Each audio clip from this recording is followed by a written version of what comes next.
आपण सर्वच जण आर्थिकदृष्ट्या एकदम स्थिर होण्यासाठी धडपड करीत आहोत.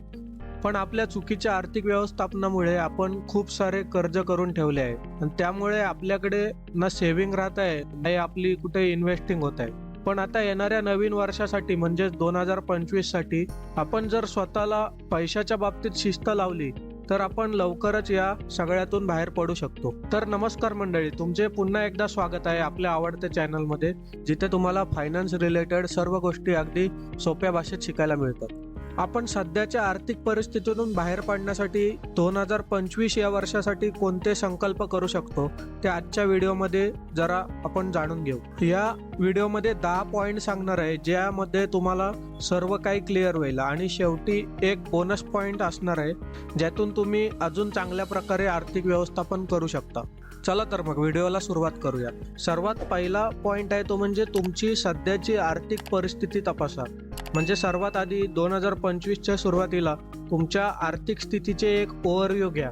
म्हणजे तुमची कमाई किती आहे, तुमचा खर्च किती आहे, तुमच्यावर असलेले कर्ज किती आहे आणि तुमच्याकडे किती सेव्हिंग्स आहे यावर एक नजर टाका. तुम्ही जो ओव्हरऑल तुमची आर्थिक कंडिशन तपासलीत तर तुम्हाला नक्की काय करायचे आहे याची एक चांगली क्लिअरिटी येईल आणि ही सर्वात पहिली पायरी आहे ज्याने तुमचा आर्थिक पाया मजबूत होईल. त्यानंतर दुसरा पॉइंट आहे तो म्हणजे एक बजेट तयार करा. म्हणजे तुम्हाला एक व्यावहारिक बजेट तयार करायचं आहे. बजेट करायचे म्हणजे लिमिटेशन्स आणायचे असे नाही. तुम्ही फक्त तुमच्या पैशांना एका साच्यामध्ये ठेवून त्याचा वापर करायचा आहे. त्यासाठी तुम्ही 50-30-20 या नियमाचा वापर करू शकता. आता हे 50-30-20 काय आहे ते आपण बघूया. एकूण कमाईच्या 50% पैसे तुमच्या गरजांसाठी वापरा. गरजांसाठी म्हणजे तुमचे घराचे भाडे झाले, इलेक्ट्रिसिटी बिल झाला किंवा ग्रोसरीज आणायचे आणि इतर जो तुम्हाला नेहमीचा खर्च असतो तो. त्यानंतर 30% जी आहे ती तुमच्या इच्छांसाठी वापरा. म्हणजे मूवीज झाली, ट्रिप झाली, डिनर झाले किंवा फॅमिली टाइम तुम्हाला स्पेंड करायचं आहे त्यासाठी करा. आणि उरलेली 20% रक्कम आहे ती तुम्ही बचत किंवा असलेले कर्ज लवकर फेडण्यासाठी वापर करू शकता. आपल्यापैकी बरेच जण असं करतात की खर्च आधी करतात आणि त्यानंतर उरलेली अमाऊंट जर का उरली तरच ती सेव्ह करतात किंवा इन्व्हेस्ट करतात. पण तुम्हाला तुमची सॅलरी आल्या आल्या किंवा तुमच्याकडे पैसे आल्या आल्या आधी सेव्हिंगसाठी किंवा इन्व्हेस्टिंगसाठी पैसे बाजूला करायचे आहेत. म्हणजे 20% जी रक्कम आहे ती तुम्हाला पैसे मिळाल्या तुम्हाला बाजूला करायची, जेणेकरून तुम्ही उरलेल्या पैशातून बाकीच्या गोष्टी मॅनेज करू शकता. आणि या ज्या गोष्टी आहेत त्या तुम्ही प्रत्येक महिन्याला फॉलो करा. त्यानंतर तिसरा पॉइंट आहे तो म्हणजे एमर्जन्सी फंड तयार करा. तुम्हाला बजेट बनवल्यानंतर कमीत कमी 6 महिन्याचा तरी एमर्जन्सी फंड तयार करायचा आहे. एमर्जन्सी फंड तयार करण्यासाठी आधी छोटे छोटे लक्ष ठेवून हळूहळू तो फंड वाढवा.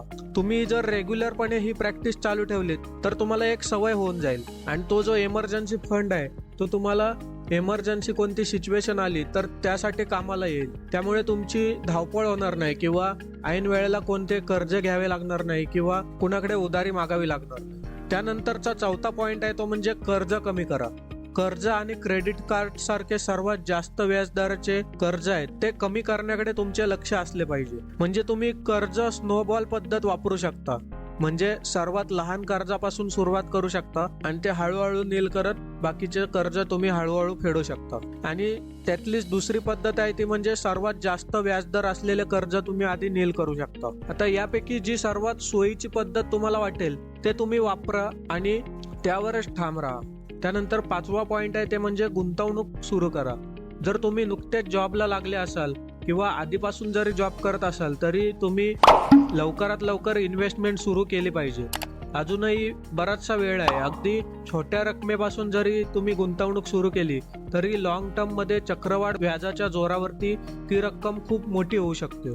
सुरुवातीला तुम्ही डेट फंड किंवा इंडेक्स फंड अशा कमी रिस्क असलेल्या फंड्समध्ये गुंतवणूक करू शकता. जेवढ्या लवकर तुम्ही गुंतवणूक सुरू कराल तेवढे तुमच्यासाठी चांगले आहे. आता हे डेट फंड्स, इंडेक्स फंड्स नक्की काय आहेत ते तुम्हाला या व्हिडिओमध्ये पाहायला मिळेल. त्यानंतर 6वा पॉइंट आहे ते म्हणजे आर्थिक लक्ष ठेवा. म्हणजे 2025 मध्ये तुमचे स्पष्ट आर्थिक ध्येय असले पाहिजे. जसं की घर घ्यायचे किंवा तुम्हाला वर्ल्ड टूर करायची आहे किंवा निवृत्तीसाठी तुम्हाला एक फंड निर्माण करायचा आहे. अशा प्रकारे तुमची उद्दिष्ट लिहून ठेवा आणि त्या उद्दिष्टांना छोट्या छोट्या टप्प्यांमध्ये विभागणी करा. आणि त्यांना स्मार्ट या सूत्रामध्ये अचीव करा. आता स्मार्ट या टेक्निक बद्दल आपण या व्हिडिओमध्ये सविस्तरपणे सांगितले आहे. तुम्ही पाहिली नसेल तर आय बटनवर लिंक आली असेल, ती व्हिडिओ तुम्ही आधी पाहून घ्या. त्यानंतर 7वा पॉइंट आहे ते म्हणजे स्वतःला शिक्षित करा. पैशाबद्दल स्वतःला सतत शिक्षित करत राहा. म्हणजे आर्थिक साक्षरता सध्याच्या युगात खूप जास्त गरजेची आहे. जितके तुम्ही आर्थिक ज्ञान मिळवाल तितके तुम्ही चांगले निर्णय घेण्यासाठी सक्षम राहाल. आणि आर्थिक दृष्ट्या प्रत्येक मुद्द्यांवर अगदी सोप्या भाषेत आपल्या चॅनलवर व्हिडिओज येत राहतात. त्यामुळे आपल्या चॅनलला सबस्क्राईब करून ठेवा. त्यानंतर 8वा पॉइंट आहे ते म्हणजे अनावश्यक खर्च कमी करा.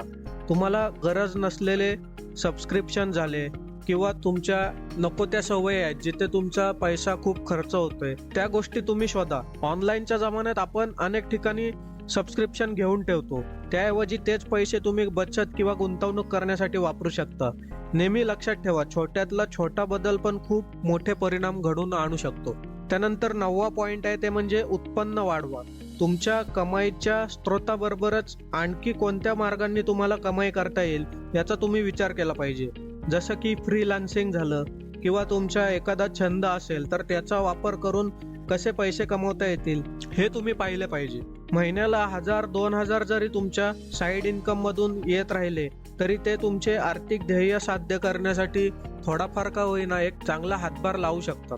त्यानंतर 10वा पॉइंट आहे ते म्हणजे सातत्य ठेवा आणि सर्व गोष्टी ट्रॅक करत राहा.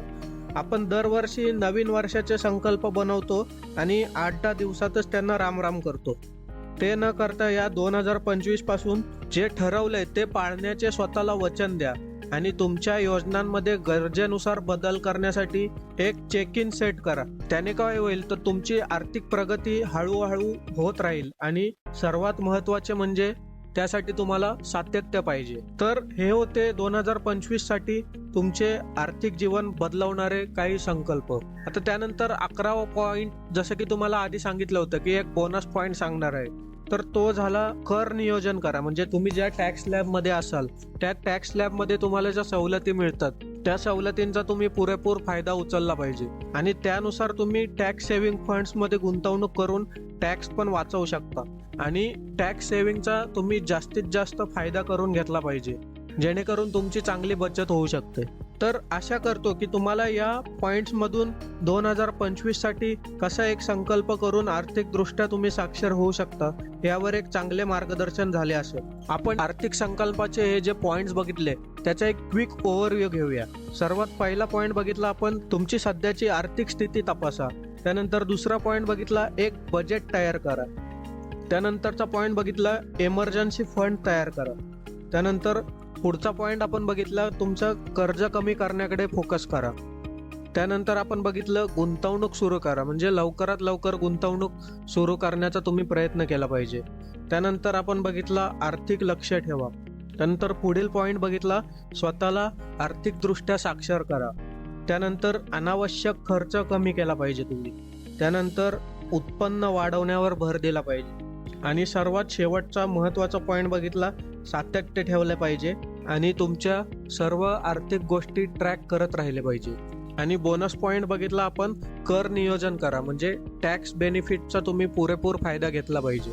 तर या सर्व पॉइंट्सवर तुम्ही 2025 मध्ये काम केले तर तुम्ही आर्थिकदृष्ट्या साक्षर खूप लवकरात लवकर होऊ शकता. तुम्हाला जर काही प्रश्न असतील तर कमेंटमध्ये विचारा आणि व्हिडिओ आवडल्यास लाईक आणि शेअर करायला विसरू नका. धन्यवाद.